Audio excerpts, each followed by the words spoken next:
오늘 성경 말씀은 마태복음 16장 15절에서 18절까지입니다. 제가 읽어드리겠습니다. 이르시되 너희는 나를 누구라 하느냐? 시몬 베드로가 대답하여 이르되 주는 그리스도시요 살아계신 하나님의 아들이시니이다. 예수께서 대답하여 이르시되 바요나 시몬아 내가 복이 있도다. 이를 네게 알게 한 이는 혈육이 아니요 하늘에 계신 내 아버지시니라. 또 내가 네게 이르노니 너는 베드로라. 내가 이 반석 위에 내 교회를 세우리니 음부의 권세가 이기지 못하리라. 아멘. 오늘은 예수는 누구인가? 이번 개천절 가을 집회에 목사님께서 두 번째 하신 말씀입니다. 목사님 일생 일대에 가장 중요한 주제를 가지고 말씀드리게 되어서 굉장한 영광이라고 생각합니다. 목사님께서 이 주제로 꼭 책을 써야 한다고 그렇게 하셨는데 이미 이 주제로 목사님이 40년 동안 책을 쓰셨고 또 지금도 쓰고 계십니다. 다만 우리의 신비에 새겨지는데 조금 시간이 걸리고 있을 뿐입니다.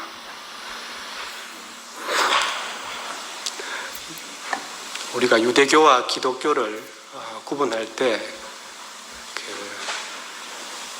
예수가 있고 없고를 가지고 구별합니다.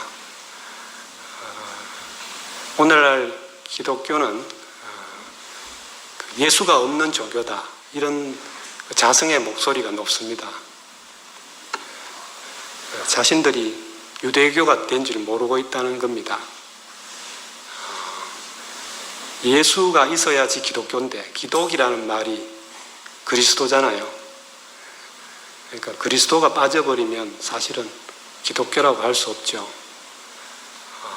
그런데도 오늘날 기독교는 예수가 없어도 잘 돌아갑니다. 하나님만 있어도 충분합니다. 최근에 이제 목회자 모임에 참석하시고 또 우리 복음을 아주 좋아하고 또 정확하게 받아들이고 있는 전철권 목사 형제님이 있습니다. 제가 생각할 때는 우리 허봉도 목사님이나 윤정중 목사님의 대를 이어서 아마 목회자 모임 출신에서는 이렇게 젊고 또 아주 똑부러지는 형제가 그분들의 뒤를 이어서 아마 큰 역할을 하지 않겠는가, 그런 기대를 하고 있습니다.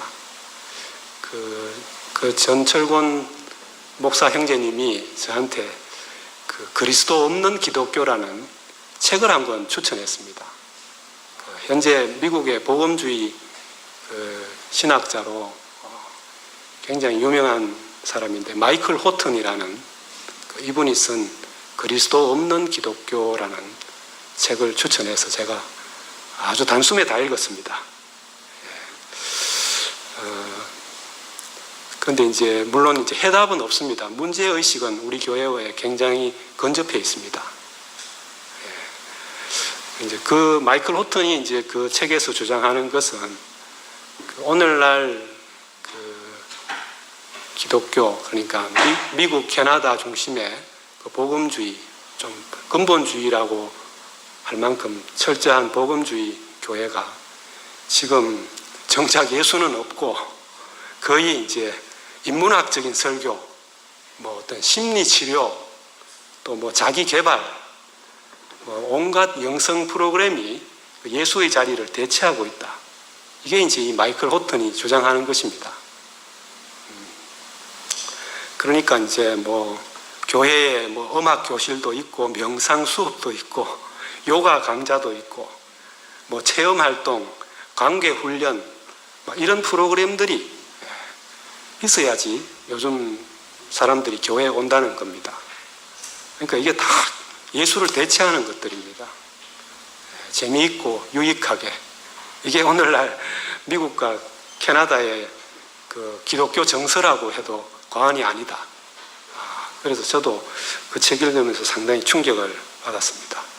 곧 우리 한국 교회도 그렇게 되지 않겠는가. 이미 그렇게 진행되고 있는 것 같고. 그래서 참 이런 시대에 우리 목사님이 줄곧 예수는 누구인가? 우리는 예수밖에 없다. 이렇게 일관되게 말씀하고 또 이것을 본인의 일생의 주제로 삼고 우리에게 말씀해 주셨다는 것이 정말 이거는 엄청난 은혜구나. 정말 우리는 정통 기독교구나. 그 생각이 들었습니다. 예수는 누구인가? 이것은 우리가 예수를 믿는 한, 하나님을 믿는 한 죽을 때까지 우리의 주제여야 됩니다. 그런데 왜 이 질문이 사라졌을까요? 예수는 누구인가? 저는 삼위일체 때문이라고 생각합니다. 삼위일체가 예수는 누구인가라는 그 물음을 종식시켜버렸다 할 수 있습니다. 한마디로 예수는 신이라고 결론이 나버렸습니다. 벌써 그 AD 한 4세기경에 확정되어 버렸습니다. 그래서 삼위일체는 예수를 어떻게 보면 가장 객관적으로 규정한 것이고 또 객관적으로 규정했다면 그게 분명한 것이라 해야 되는데 어거스틴도 삼위일체는 끝에 가서 비밀이다. 이건 믿음으로 받아들일 수밖에 없다. 이런 소리를 하고 말았습니다. 그러니까 여기에 대해서 그 AD 4세기 이후로 만약에 다시 교회에서 예수가 누구인가라는 질문을 던진다면 그 질문을 던지는 순간 이단이 되어버립니다.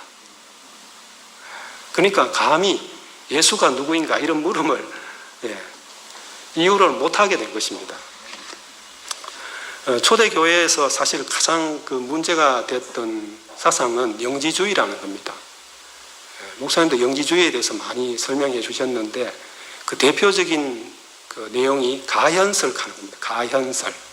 그건 뭐냐면은 일종의 둔갑술 정도로 이해하시면 쉽습니다. 둔갑술. 그 여우가 사람으로 딱 이렇게 둔갑하듯이 신인 예수님이 잠깐 사람으로 둔갑해서 딱 나타났다가 다시 신의 자유로 돌아갔다. 이게 이제 그 초대교회 최초의 이단입니다. 그런데 저는 지금 우리 기독교를 보니까 다 가연설을 믿는 것 같아요. 제일 처음부터 그렇게 철저하게 이단이라고 해놔놓고 지금 기독교는 어쩌면 영지주의를 가연설을 그대로 받아들이는 게 아닌가. 자기들이 영지주의인 줄도 모르고 지금 신으로 왔다가 신으로 갔다고 생각하잖아요. 그러니까 잠깐 이렇게 사람의 옷을 입었던 것이지 본질은 신이고 또 지금도 신이고 이렇게 돼버리니까 지금은 뭐 영지주의가 사실 기독교의 그냥 본질이 돼버렸다. 저는 그렇게까지 말할 수 있지 않겠는가 그렇게 생각이 듭니다. 십자가가 명확하지 않으니까 그렇습니다. 예수는 십자가에 못 박혀서 내려오지 못하고 죽은 사람이라고 명확하게 표현해 줄 사람이 없었기 때문에 이런 사단이 났다고 저는 생각합니다. 만약에 예수님이 2000년 전에 십자가에서 뛰어내렸다면 어떻게 되었을까요? 뭐 예수님은 좀 폼이 났겠죠. 그렇지만 우리는 뭐가 되겠습니까?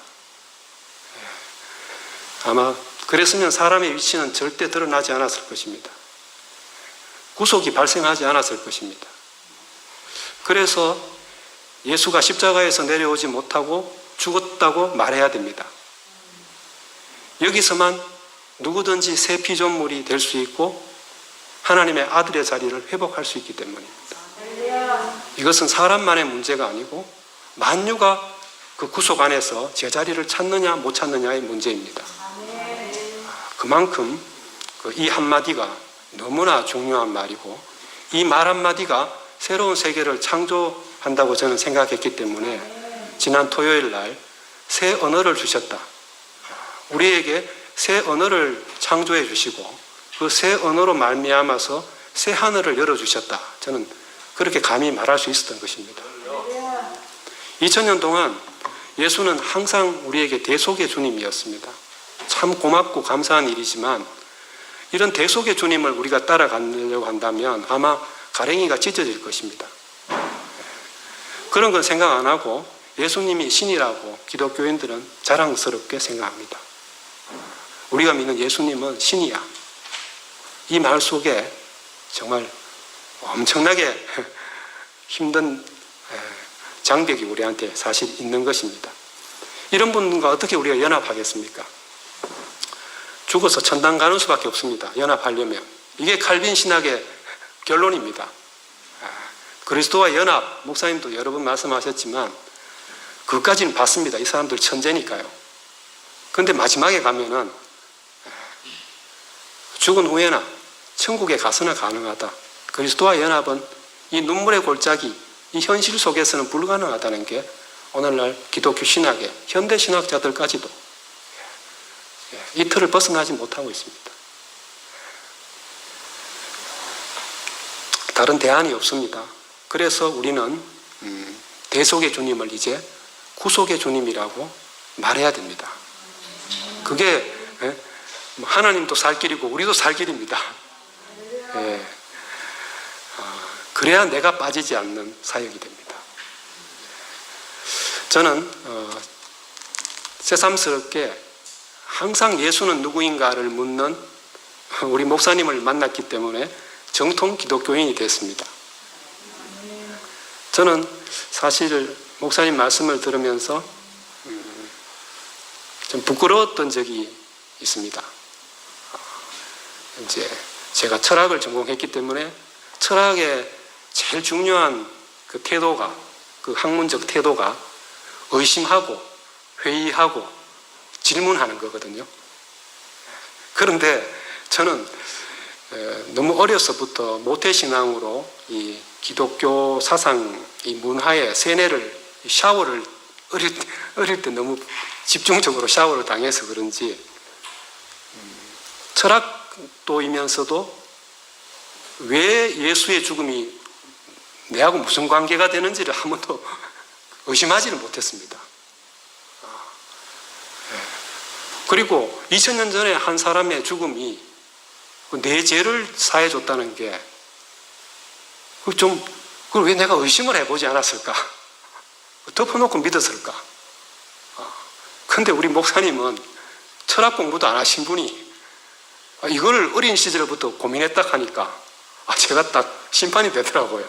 이야, 정말 우리 목사님 철학자네. 어떻게 그런 질문의 수준이 그 사람의 수준이거든요. 학생의 수준입니다. 질문의 수준이.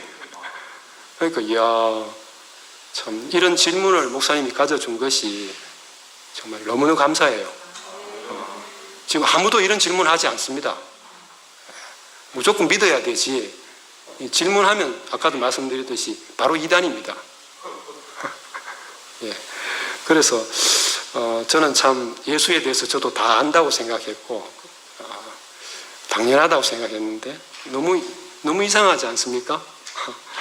이 사람을 모르면 사실 아무것도 모르는 건데 뭐 이래 오랫동안 예수 믿고도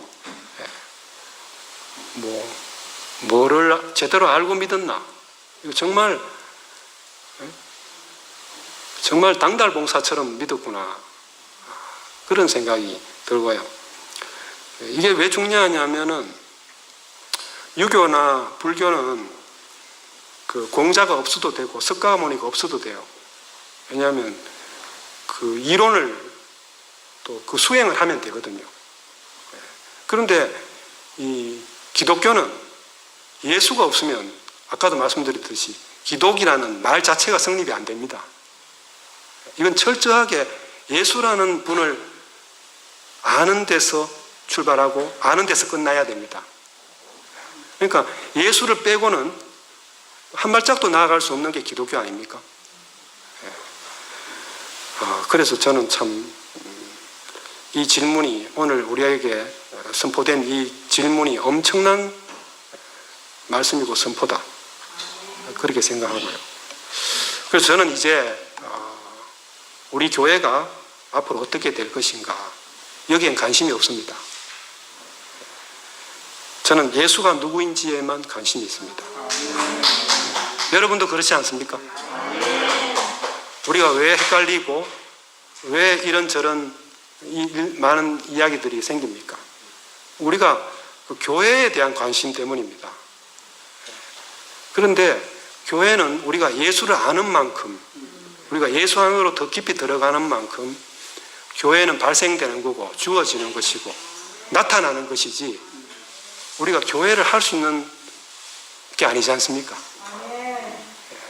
그래서 오늘 우리 목사님께서는 이번 가을 집회 때 정말 온 힘을 다해서 이 근본된, 너희 딴 생각하지 말고 예수에게 집중해라, 그걸 말씀하셨다고 저는 생각합니다. 그래서 저는 지금은 뭐 예수만 말하는 형제 자매가 제일 좋습니다. 뭐 내가 이렇고 저렇고 뭐 어떤 사람이 저떻고 이렇고 이제 아무 듣고 싶지도 않습니다. 그냥 예수 말하는 사람이 제일 좋고, 예수만 말하는 우리 교회가 저는 제일 좋습니다. 우리 교회는 언제 나타났나? 그때 재성 형님이 두 가지 우리 교회의 기원을 말씀하셨잖아요. 74년과 77년. 그런데 왜 역사적인 형태를 갖춘 교회는 77년에 나타났지만, 그때 형님이 왜 기원을 74년으로 잡았냐면은 목사님 안에서 사람 예수가 열렸기 때문입니다. 바로 그때 워치만 니를 만나서, 왜 워치만 니를 만났는지는 다 말씀하셨잖아요. 충주 형제들의 공이 컸다고 그랬습니다. 둘째 날 그 말씀을 하셨습니다. 충주 사람의 성향도 말씀하시면서 처음으로 벽에 부딪히는 것 같았다. 깜깜해졌다. 형제들이 아무 반응이 없어가지고 뭐가 잘못됐나.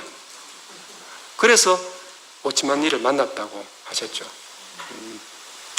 서점에 갔는데 정상적인 그리스도인의 생활이라는 그 책은 유명하지만 주의 형상을 닮아, 이 책은 너무 눈에 띄지도 않고 그거 읽고 뭐 반응하는 사람이 아무도 없었는데, 어떻게 목사님은 이 눈에 띄지도 않는, 남들이 중요하게 생각지도 않는 이 책에서 사람으로 오신 예수를 만났는지 정말 신기하고, 충주 형님들에게 새삼 감사가 됐습니다. 그런 역할을 해주셨구나. 또 오늘 우리 대구교회도 충주 못지않게 지금 큰 공을 하고 있는 게 아닌가. 우리가 계속 답답한 소리를 하니까 왜 그 말 해야 되느냐, 왜 갑자기 그러시나, 이런 이제 충주 교회보다 못지않는 하여튼 그런 반응을 우리가 보였기 때문에 목사님의 계시가 더 깊어지고 말씀이 더 쉽고 강력해졌다는 생각이 듭니다.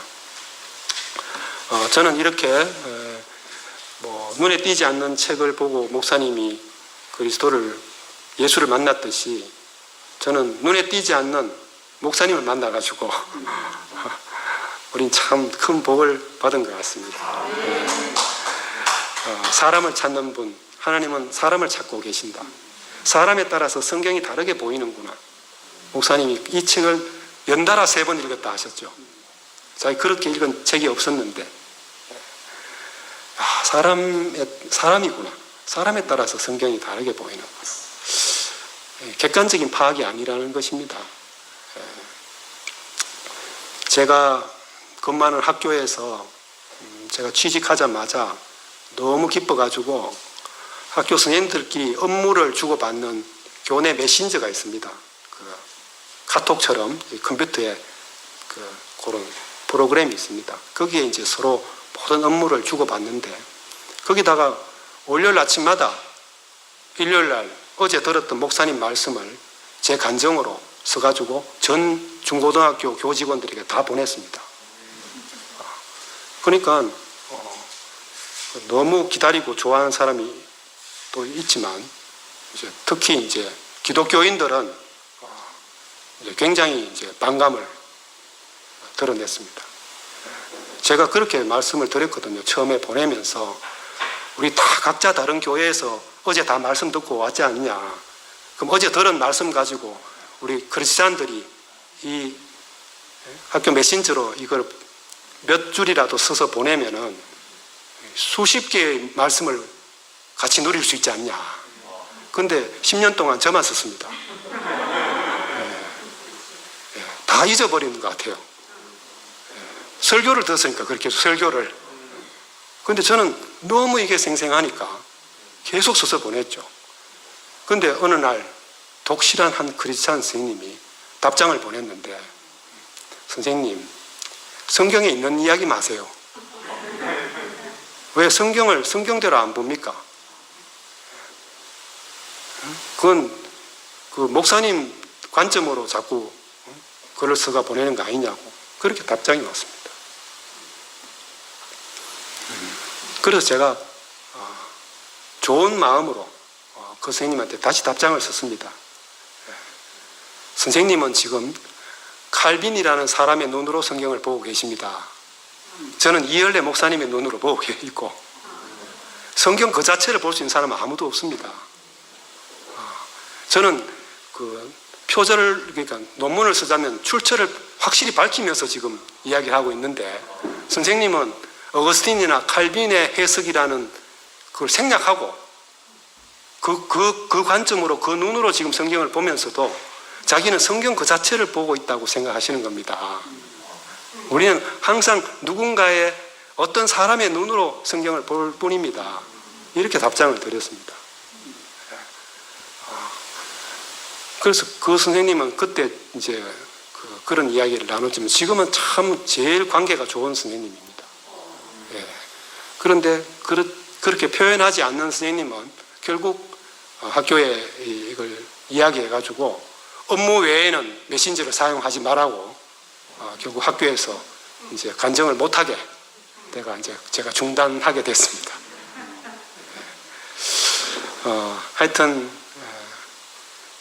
우리가 성경 그 자체를 본다는 게 얼마나 그게 참 교만한 말인지 모릅니다.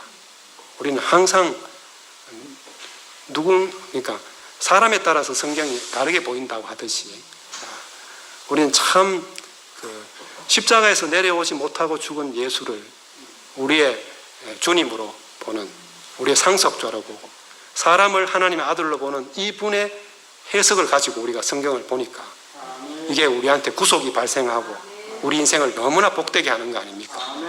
아무리 위대한 하나님, 위대한 예수님, 천사 같은 예수님 해도 아무것도 발생하지 않지 않습니까? 거기서 내가 포함될 자리가 없지 않습니까? 목사님은 그동안 늘 자기처럼 되려고 하는 형제들을 안타까워하셨습니다. 그게 아닌데, 그렇게 될 수도 없고 그렇게 될 필요도 없는데 왜 형제들이 나처럼 되려고 하는가, 그런 안타까움을 가지셨다고 합니다. 그러니까 우리가 내가 십자가를 지는 게 아니다. 목사님 얼마나 말씀 많이 했습니까? 내보고 죽으라는 말 아니다. 그걸 굉장히 강조하셨습니다. 그런데도 우리는 미덕을 만들었고 목사님 신화를 구축했습니다. 아담은 내가 좋아할 만한 것을 만들고 또 그것을 숭배하는 것 같습니다. 이것이 우상 아닙니까? 십자가를 지고 가는 사람을 존경하고 사람들은 부러워합니다. 가톨릭은 성인 숭배 종교라고 할 수 있습니다. 성인이 얼마나 많은지 모릅니다. 가톨릭 아시는 분들은 성인, 또 그 밑에 급을 뭐라 그러죠? 하여튼 성인들의 급도 있습니다. 급에 따라서 최고 성인도 있고 이렇게 쫙 복자 뭐 이렇게 해가 쫙 있습니다. 성인이나 위인들처럼 공덕을 쌓아라. 그게 가톨릭입니다. 그리고 감리교의 웨슬리안도 또 성화라는 말을 쓰잖아요. 다 그런 겁니다. 다 천사처럼. 그러니까 십자가에 죽은 예수가 그 사랑과 희생과 대속의 은혜를 나타내는 그걸로 하고 그걸 다 본받으려고 하는 거죠. 그러니까 아담이 얼마나 대단합니까? 그 장미 향기 말씀하셨죠. 장미 냄새를 맡으면 장미 향기를 만들어낸다 하지 않습니까? 사람이 그만큼 대단한 것 같습니다. 또 그 꿀도 가짜 꿀 만들어낸다고. 벌은 그 아는데 가짜 꿀을 사람은 구분 못한다고. 또 뭐 라면은 개도 안 먹는다 이런 거 둘째 날 다 말씀하셨는데 하여튼 저는 그 말씀 듣는데 진짜 저도 가짜 꿀 장사 될 뻔했구나 그 생각이 들었고요. 또 이 말씀 하시면서 둘째 날 그 세종이 형을 잠깐 언급하셔가지고 사실 그때 시간적 여유가 있었다면 세종이 형에 대해서 제가 좀 간증하고 싶었습니다. 오늘 기회가 주어졌기 때문에 제가 그때 사랑방에도 썼지만 저는 세종이 형이 돌아가신 걸 보고 형이 그 미덕의 시대만 살다가 구속의 시대를 못 보고 갔다고 그게 제일 안타깝다고 제가 그렇게 썼습니다. 내가 빠지지 않는 사역 그 말씀하실 때 또 세종이 형 생각이 났습니다. 저는 세종이 형이 그 참 친구처럼 그렇게 좋았는데요. 첫째, 세종이 형은 의사 냄새가 안 나서 좋았습니다. 저는 같이 있어도 한 번도 세종이 형이 의사연한 적이 없었던 것 같습니다. 형은 대학 시절에 의대 시절에 산악부를 해가지고 의대 공부가 얼마나 빡셉니까? 그런데도 늘 산에 가 살았습니다. 자연을 좋아하고 늘 산 타러 다니고 그래 성적이 안 나가 유급도 당하고 간신히 졸업했다 하더라고요. 그리고 졸업하자마자 뭐 대학병원이나 좋은 병원에 갈 수도 있는데 바로 소록도로 갔습니다. 아예 주소를 글로 옮겨가지고 살러 갔습니다. 몇 달 봉사하러 간 게 아니고 소록도에 살러 갔습니다. 난 그런 게 너무 형이 참 멋있게 보였고 또 그 굉장히 또 진보적인 그 사람이라 가지고 조선일보 앞에서 1인 시위를 했습니다. 의사가. 조선일보 너무 편향적인 기사를 쓴다고. 그런 것들이 참 제가 마음에 들었고 또 책을 좋아하고 혼자 있는 걸 좋아하는 사람입니다. 교회에 와서 말씀도 참 좋아했지만 우리 교회가 관계가 중요하다, 연합이 중요하다 이러니까 자기 성향은 굉장히 개인주의적이고 혼자 있는 걸 좋아하는 사람인데 그래 살아야 되는 것 같다 싶어서 온 힘을 다해서 형제들을 막 섬기고 자기 걸 챙기지 않고 다 베풀고 이렇게 살았습니다. 실제로 그래서 참 교회에 또 많은 형제들에게 형이 서였죠. 그러나 목사님도 그 알고 계시대요. 형은 아버지와의 그 아킬레스건이 있습니다. 불신이 있어요. 한만 사람을 좋아해도 굉장히 좋아하는데 또 한편으로 그 절대 안 믿고 그 가까이 하지 않는 그런 게 있습니다. 아주 그 모순적인 건데요. 저도 그런 걸 많이 느꼈거든요. 목사님도 혼자 있는 거 되게 좋아하시는 분이잖아요. 그죠? 형도 혼자 있어도 전혀 그 외로움을 모르는 사람입니다. 하여튼 그런데 형이 하는 말이 내가 만약 의사가 아니라면 내가 돈이 없다면 아무도 나를 좋아하지 않을 거야. 사람들이 나를 좋아하는 거는 그런 게 작용하지 않겠냐고 그렇게 이야기하면서 근데 너는 좀 다르다. 다른 사람들은 다 내한테 뭔가 의사니까 필요나 어떤 얻을 게 있어서 오지만 너는 항상 내한테 줄 게 있어서 온다고. 그래서 기분 나쁘다고 내한테. 늘 내 좋아하긴 하지만 한편으로는 굉장히 기분 나쁘다 이렇게 이야기한 적이 있습니다. 하여튼 여기 뭐 원선이 형님 앉아 계시지만 그때 청록 모임이 전성기였습니다. 형이 문경에 숨어 있다가 1년 동안 잠적해 있다가 미애 자매가 저보고 제발 좀 찾아달라 해가지고 경북 북부 지역에 있다는 정도만 알고 있다. 그게 6개월이 지나도 부인이 알 수 있는 최고의 정보였습니다. 그래서 제가 구미에 사니까 상주부터 좀 큰 병원에 전화를 다 했습니다. 그래서 혹시 이세종 의사 선생님 계십니까? 이래가 찾았습니다. 가니까 정말 비참하게 살더라고 혼자. 그래서 도저히 안 돼가지고 문경에 성준이 형님, 연숙이 누님한테 이제 혼자 뭐 주말마다 찾아가가지고는 저 혼자 힘으로 안 되겠다 싶어서 말씀을 드렸고, 그래서 형님 누님이 그 병원에 환자인 것처럼 이제 위장해가 가서 이러면서 이제 만나게 된 겁니다. 그래서 이제 문경 교회에 다시 이제 교회 생활해서 대구로 왔고, 그리고 이제 그 청록 시대에 청록 모임에 이제 가서 완전히 이제 형님이 교회 생활을 최고 열심히 할 때였습니다. 그래서 형님 그때 무슨 요일이었죠? 하여튼 세종이 형에게 한 요일을, 그러니까 한 구찌를 줬습니다. 형님이 이 요일은 세종이 말씀해라. 그래서 이야, 나 형 진짜 출세했네. 그 청록 완전히 특설반에 가가 그때 우리 뭐 사관학교 막 그런 이야기 했잖아요. 거기서 한 요일을 맡아서 말씀을 했으니까 와, 너무 자랑스럽다 이러니까. 그래서 한 번은 제가 형 말씀 한번 들어보게 녹음해 있는 것 좀 주라 이러니까 저한테 가짜꿀이야. 목사님 말씀 요약해서 하는 것이 내 말이 아니야.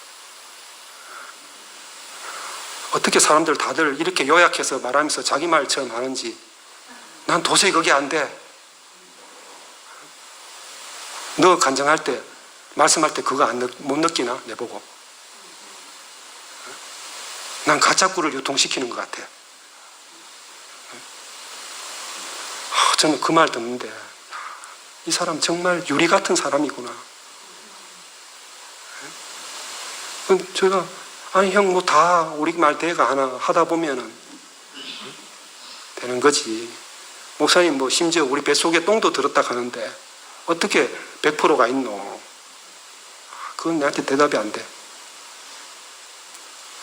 그렇게 해놓고 자기는 집에 가면 자매하고 아이들하고 전혀 관계가 안 되는 사람, 자기가 그렇게 미워했던 아버지와 똑같은 모습을 자기가 발견하면서 그걸 혼자 너무 괴로워하고 말씀하는 것과 자기 삶의 그 유리, 이것 때문에 너무 힘들어하고 하는 형을 기억합니다. 그래서 저도 그때부터 우리 자매 참 미안하지만 녹음을 못하게 했습니다. 가짜꿀 유통시키면 안 되니까. 김지인이.mp3 가짜꿀 유통 이렇게 하면 안 되잖아요.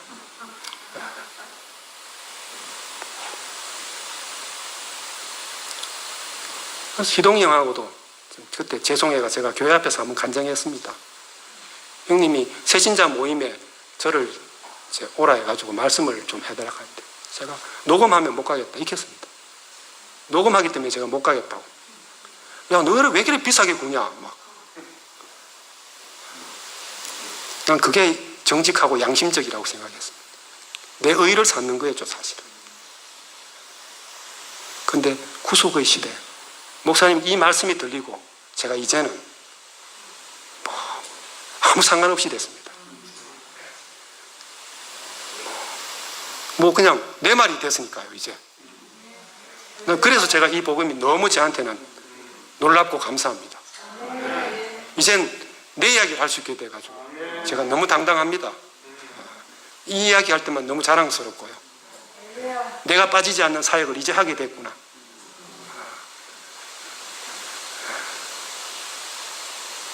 희동이 형 그때 참 교회 앞에서 사과드렸지만 다시 한번 제가 죄송하다고 말씀드리고 싶습니다.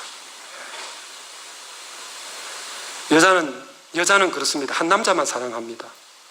그렇게 지어진 것 같습니다. 난자는 두 개의 정자를 받아들일 수 없습니다. 한 남자를 사랑하는 즉시 다른 남자에게 다쳐버리는 게 여자입니다. 그렇기 때문에 여자는 몇 번을 결혼해도 순결하다고 하지 않습니까? 왜? 항상 현재적으로 한 남자밖에 없으니까. 그렇기 때문에 우리는 두 주님을 섬길 수 없습니다. 그렇게 되면 간음하는 것이죠. 저는 이제 여자가 된 것 같습니다. 저는 한 주님밖에 없습니다.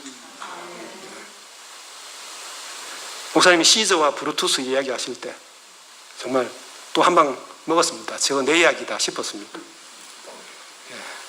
셰익스피어가 줄리어스 시저라는 희곡을 써가지고 거기에 이 시저와 브루투스 이야기를 아주 그 드라마틱하게 그렇게 묘사했습니다. 목사님이 이번에 그 뒤에서 양아들로 삼아서 시저가 브루투스를 얼마나 사랑했습니까? 양아들로 삼았습니다. 그런데 그 브루투스가 양아버지, 자기 아버지 시저를 칼로 찔렀습니다. 그때 유명한 그 브루투스 너마저 이 말이 굉장히 유명한 말 아닙니까? 셰익스피어가 만든 말이지만 목사님은 이거를 네가 누구냐 이렇게 물었다고 하셨는데 그때 브루투스의 대답이 뭡니까? 아버지 사랑하지만 로마를 더 사랑합니다. 이렇게 대답했다고 합니다. 왜 이게 제 말이었냐면요. 목사님 사랑하지만 교회를 더 사랑합니다. 제가 이따위 소리를 했거든요.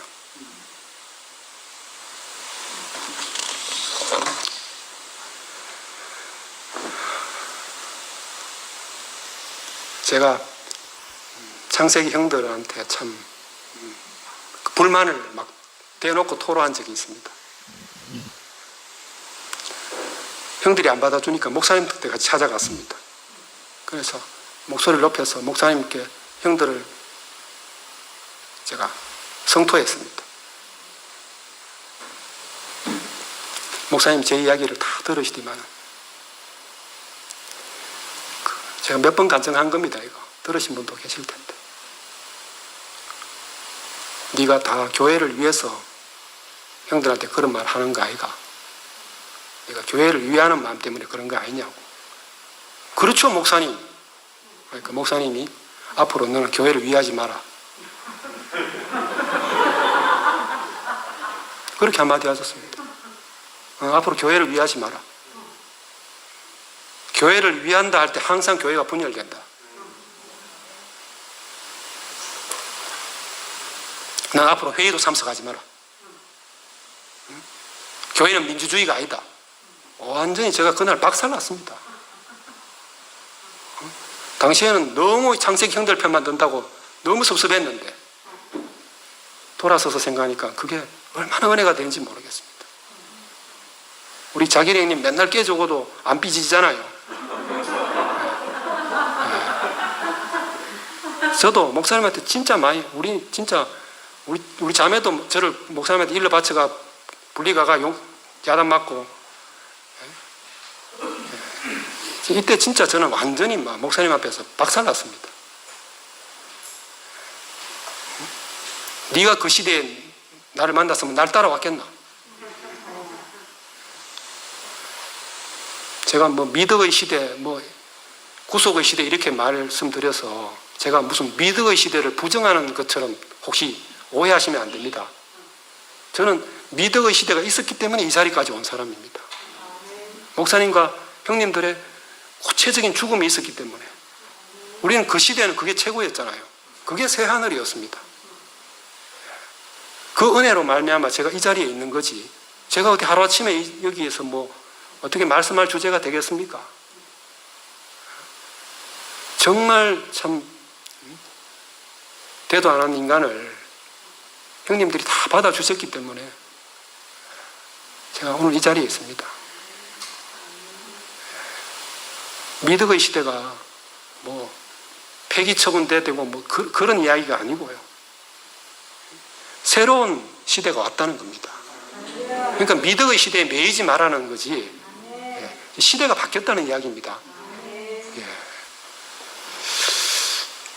하여튼 저는 그때 목사님이 나는 오직 예수밖에 관심이 없어. 난 그냥 내 앞에 예수님만 생각하고 따라왔는데 교회가 나타났어. 난 지금도 교회가 없어져도 상관없다. 난 주님만 있으면 된다. 이렇게 말씀하시더라고요. 제가 완전히 거기서 나하고 전혀 다른 분을 보게 됐습니다.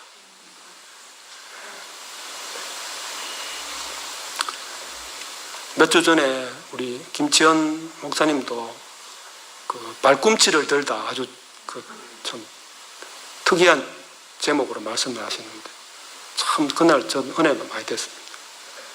그 아이도벨 이야기를 하셨는데요.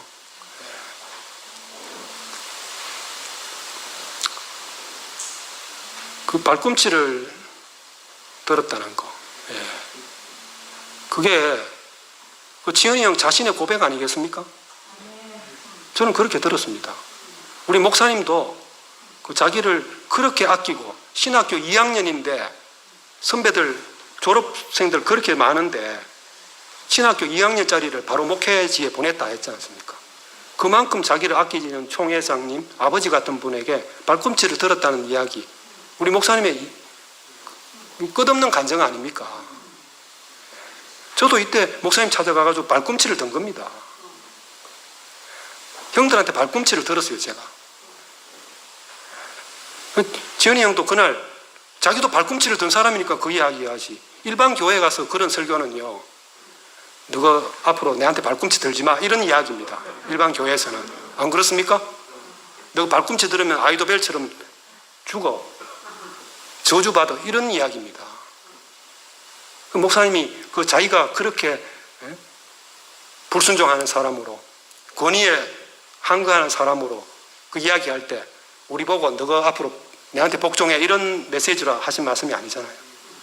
자기의 부끄러움을, 자기가 그런 사람으로 말씀하시니까 그게 우리에게 살이 되고 피가 되는 양식이 되지 않습니까? 뭐 도망자를 이야기해도 내 이야기고, 뭐 발꿈치를 들어도 내 이야기고, 다 우리는 목사님 앞에서 다 그런 사람이잖아요.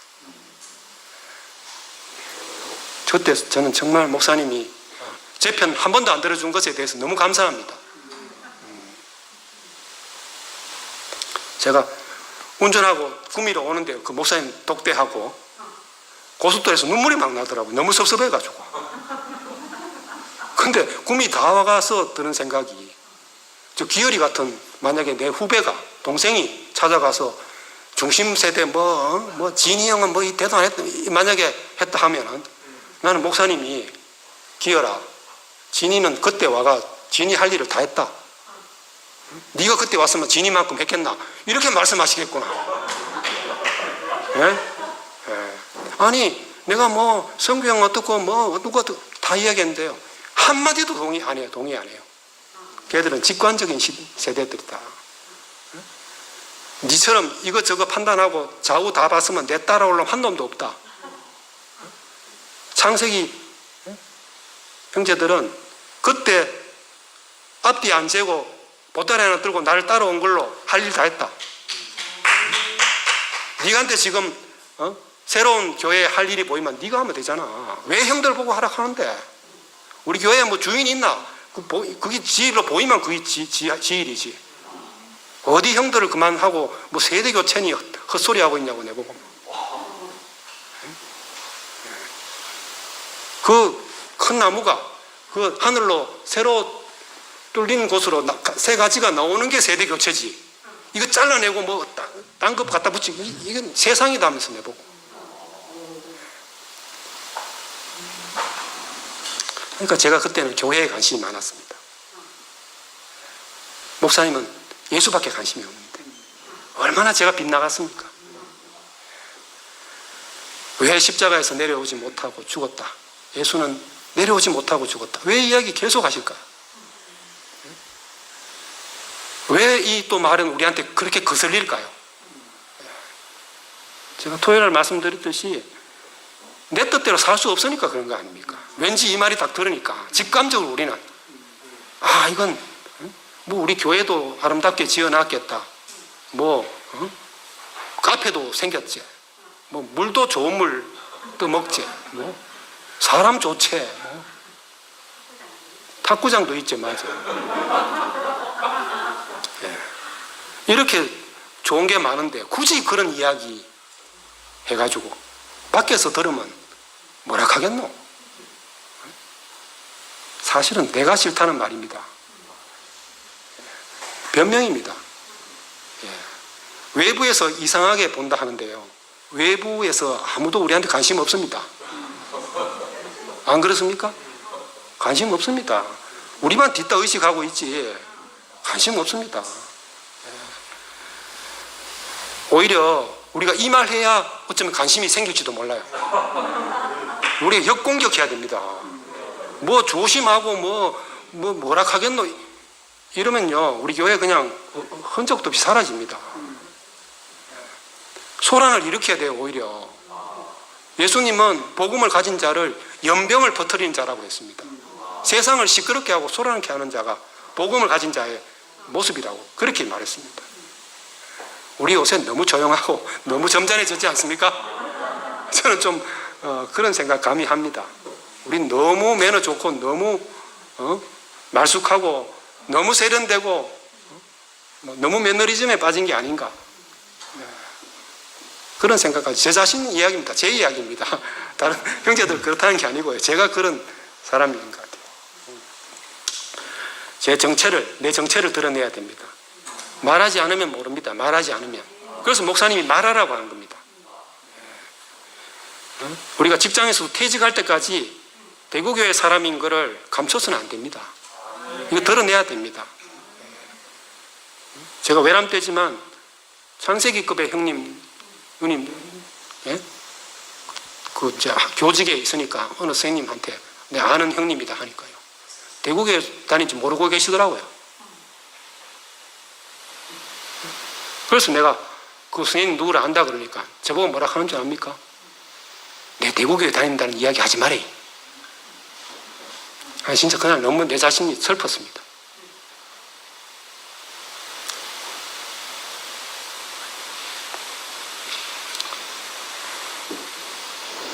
자식들 학교에 가서 왕따가 당할까봐 걱정이다. 저는 그렇게 생각하지 않습니다. 저는 이거 가지고 지원이 형하고도 격렬하게 막 이야기했어요, 그때. 나는 그렇게 생각한다요. 우리 애, 성환이 큰애 이야기 했지 않습니까? 한번 그때 간증했습니다. 얘가 경대 기숙사 들어가야 되는데 떨어져가지고 기독교 무슨 연합회에서 만든 그 경대 바로 밖에 기숙사 아파트 그게 이제 기숙사 원서를 냈는데 우리 성환이가 지는 당연하게 대구교회 이열례 목사회가 원서를 낸 거예요. 떨어졌습니다. 이단교회 다닌다고. 내한테 전화가 왔습니다. 아빠, 난 할머니 할아버지 너무 고생해가지고 좀 기숙사 들어가려고 냈는데 성적도 되고 다 되는데 왜 내가 떨어졌는지 모르겠다고. 그래서 제가 너 2년 3년 동안 할아버지 댁에서 하숙하면서 할아버지 댁에 아파트 그 문에 심상교회 담임 목사 딱 붙어 있거든요. 매일 보고도 거기다가 심상교회 그 목사님 이름 안 적고 대구교회 이열례 목사라고 적었다니까 넌 정말 내 아들이다. 내가 네가 앞으로 대구교회 이열례 목사의 정체를 밝혀가지고 불이익을 당하면 네가 불이익을 당해라. 아빠도 그런 불이익을 받아봤지만 그 사는데 전혀 지장 안 되더라. 오히려 한번 숨기고 한번 움츠리니까 더 움츠리게 되고. 그래가지고 네 아무 지장 없다. 지금 시대가 어느 시대인데. 오히려 당당하게 네가 이야기할수록 네 입지가 넓어진다. 그렇게 말했습니다. 아이들은요 말 안 해도 다 압니다. 우리 엄마 아버지가 대구교회를 부끄럽게 생각하는지 자랑스럽게 생각하는지 다 압니다. 그러니까 이거는 외부에 우리가 조심하고 안 하고의 문제가 아니고요, 부모로서 내가 우리 교회가 정말 자랑스럽나, 이열례라는 이름이 내 인생에 정말 자랑스러운 이름인가, 이게 중요합니다.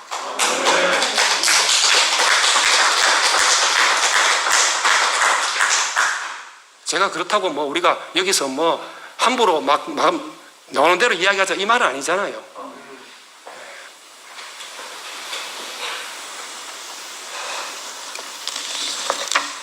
아이고, 이 시간이 뭐 벌써 많이 가버렸네요. 예. 많이 좀 생략해야 되겠습니다. 뭐 이렇게 준비를 했는데요. 목사님 말씀을 될 수 있으면은 둘째 날 말씀을 좀 요약해서 말씀드리려고 했는데, 예, 뭐 나를 빼놓을 수 없는 사역이 되다 보니까 요새 또 젊은 세대가 교회에 줄어들고 있다, 이런 이야기도 하는데요. 저는 예수가 십자가에서 뛰어내리지 못하고 죽었다, 그는 사람으로서 하나님 아들이다, 이 이야기를 더 분명하게 해야 된다고 생각합니다. 뭐 걔들 취직, 진로, 뭐 결혼, 인간관계 이런 데 대해서 멘토를 하고 뭐 조언해 준다고 그 애들이 교회에 남을 것 같습니까? 세상이 더 잘합니다, 그런 거.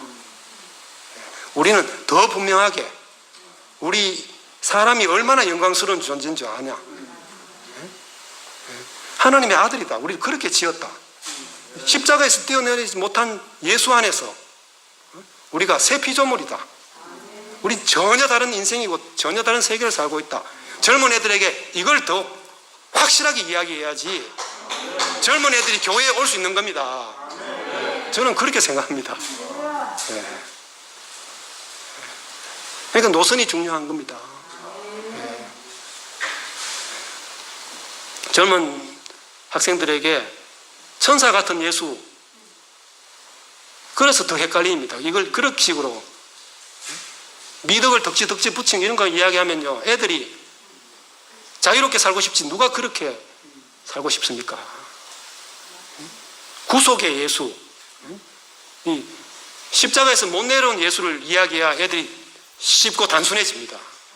아, 사람이 그거구나, 거기에 전혀 다른 사람이 있구나, 하나님이 원래 지어놓고 기뻐하시고 지금도 그 찾고 있는 사람이 바로 거기에 있구나, 아, 내 인생의 목표가 방향이 이거구나, 이렇게 딱 해줘야 되지.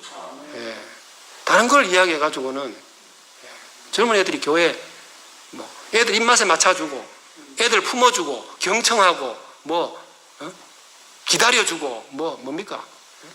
그런 뭐 공감하고 뭐 맨날 그냥 그게 머무는 겁니다. 정통으로 우리는 말해야 돼요, 이게. 저는 그렇게 생각합니다. 목사님이 2017년 이후로 한결같이 한 말씀을 하셨기 때문에 저는 내가 문화생활 하려고 내가 이 배에 기름이 끼었구나, 내가 안주하려고 했구나, 이거를 느꼈습니다. 그래서 제가 지난번에 말 한마디 이게 시시한 게 아니라고, 목사님 목숨을 걸고 마지막에 전 인생을 지금 걸고 최종적인 말씀으로 하시는 거다. 최종적이라 그러니까 또 왜 복음이 열려 있어야 되지, 최종적이라고 하면은 이미 이게 닫혀버리지 않냐, 더 새로운 게 올 수도 있는데 십자가에서 못 내려오는 예수가 이게 최종적이라 하면은 너무 단언적인 게 아닌가, 이런 또 제가 이런 이야기 옛날부터 많이 들었습니다. 제가 그 철학하는 친구들한테 복음을 전해보잖아요.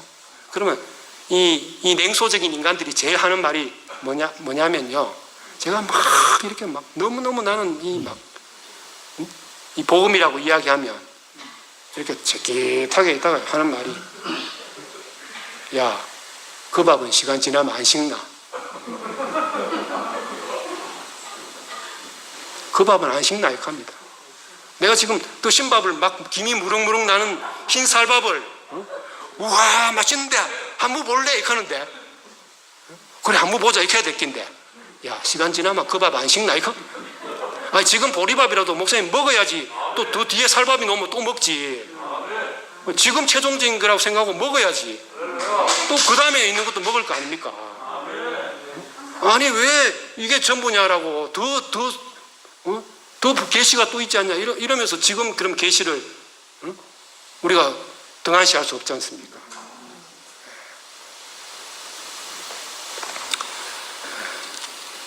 제가 왜 이 말을 해야 하는가, 제가 토요일 날 말씀드리면서 마지막에 화목 때문이다, 그렇게 그 고린도 후서 5장 19절이 숨겨진 말씀이다, 화목의 말을 우리한테 부탁하셨다, 그렇게 말씀드렸는데요, 이 화목이란 말은 뭐 형제들끼리 화목하게 지내라 이런 말이 아니라고 저는 생각합니다. 성경에서 화목이란 말은 항상 하나님과의 화목이거든요. 우리끼리 화목은 그 결과입니다.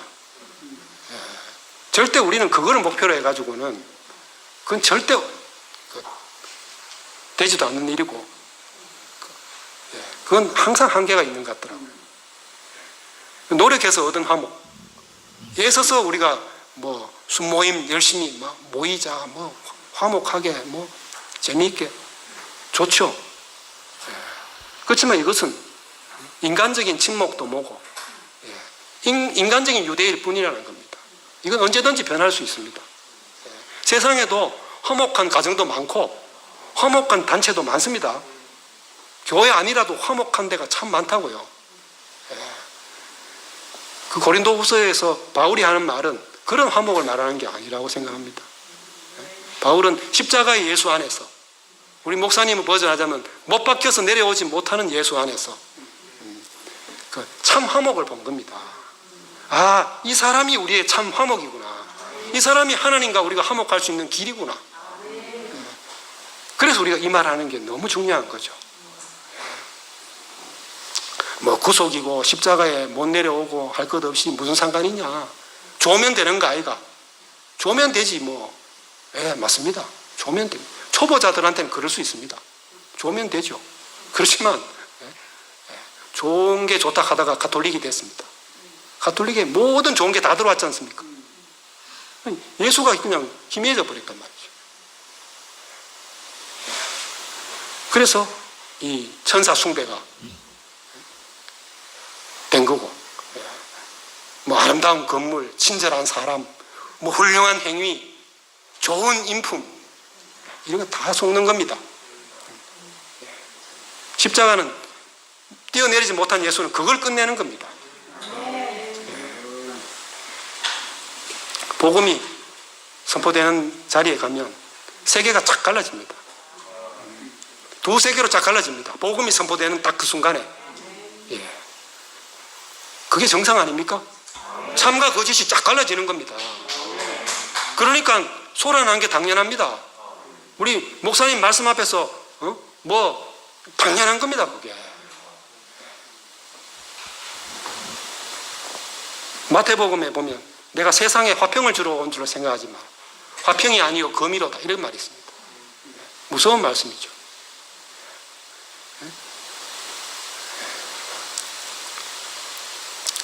성교님이 그 시드 볼트 이야기를 하셨어요. 우리가 순수성을 보존하는 게 중요하냐, 확산이 중요하냐, 이런 거 이야기할 수 있지 않습니까? 그런데 그 시드 볼트 이야기할 때 제가 그 생각이 나더라고요. 심한 온전하게 보존되면 혹시 지구에 아주 자연재앙이 와가지고 식물들이 다 죽어버려도 그 세계에 두 군데 있다 했죠. 우리나라하고 어느 나라였습니까? 노르웨이. 왜 두 군데 해놨겠습니까? 만약에 한 군데가 핵폭탄 정통으로 맞아버리면 그 안 되잖아요. 한 군데 더 해놓은 것 같아요. 그러니까 이것만 있으면은 언제든지 다시 전 지구의 식물들이 자라게 할 수 있잖아요. 그러니까 야, 이거 진짜 이 시의 이 순수성, 목사님 우리한테 주신 이 시가 정말 중요하구나. 이건 어떤 것도 섞일 수 없는 정말 중요한 시구나. 그게 생각이 났습니다. 사람들은 작은 돌뿌리에 걸려 넘어지지 태산에 걸려 넘어지는 법이 없습니다. 안 그렇습니까? 작은 말 한마디에 자칫하면 상속권을 잃어버릴 수 있습니다. 그래서 저는 이게 너무 중요하다고 생각합니다. 목사님 지금 우리에게 묻고 있습니다. 너희는 나를 누구라 하느냐? 아주 현재적인 물음입니다. 예수는 누구인가? 이 물음 아닙니까? 우린 뭐라고 대답해야 되겠습니까? 신이 아니라 사람입니다. 불사불멸의 천사가 아니라 십자가에서 내려오지 못하고 죽은 사람입니다. 화신불도 아니고 성자도 아닙니다. 못 박혀서 못 내려온 사람입니다. 그런데 주는 그리스도시요 살아계신 하나님의 아들입니다. 이렇게 대답해야 돼요. 이게 목사님이 우리한테 던지는 영원한 질문이고 우리가 영원히 대답해야 될 위치고 우리의 대답이라고 생각합니다.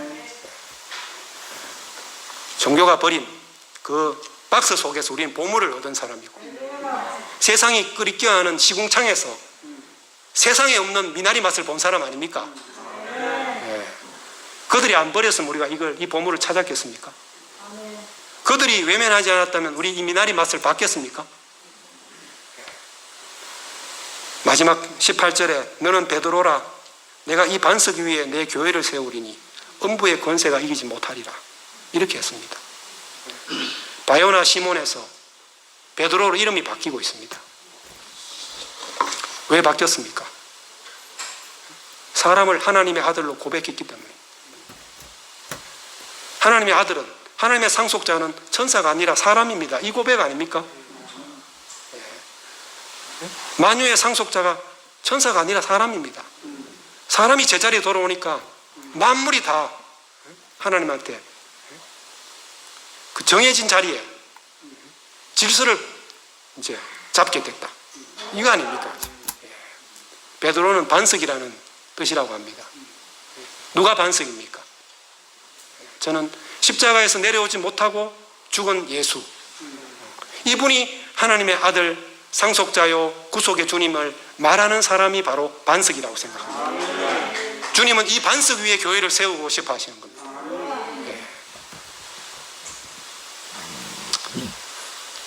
목사님은 이 반석이 나타날 때까지 아마 또 우리 모두가 이 반석이 될 때까지 이 말씀 하실 것 같습니다.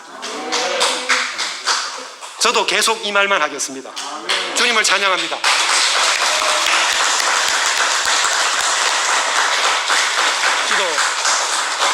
기도드리겠습니다. 은혜로우신 아버지 하나님, 끝없이 예수는 누구인가를 묻는 한 사람을 만나서 구속의 은혜를 누리게 하심을 감사합니다. 목사님의 일생의 주제가 나의 주제가 되고 우리의 주제가 되게 하신 것을 감사합니다. 십자가에서 내려오지 못하고 죽은 예수 안에서 하나님이 찾는 영원한 한 사람을 계속해서 보고 계속해서 그분을 누리고 계속해서 그분을 말하기를 원합니다. 당신이 창조한 이 새로운 언어를 통해서 더 깊은 구속의 은혜를 찬양하기를 원합니다. 우리가 만나는 모든 사람들에게 이 복음이 선포되기를 원합니다. 주 예수님의 이름으로 기도하였습니다. 아멘.